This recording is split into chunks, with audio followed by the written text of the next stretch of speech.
বিয়ের পর শাশুড়িকে যে মাই বলতে হবে তার কোনো মানে নেই, কারণ মা সবাই হতে পারে না। মার একটা পবিত্র শব্দ। সব শাশুড়ি কি মা হতে পারে? পারে না।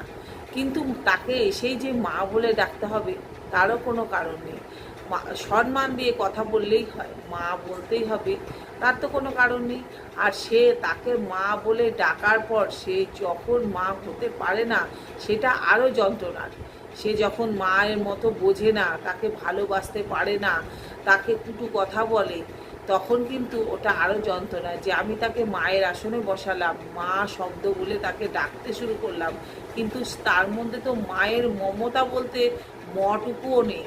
তখন মা শব্দটা না একটা গালি পরিণত হয়।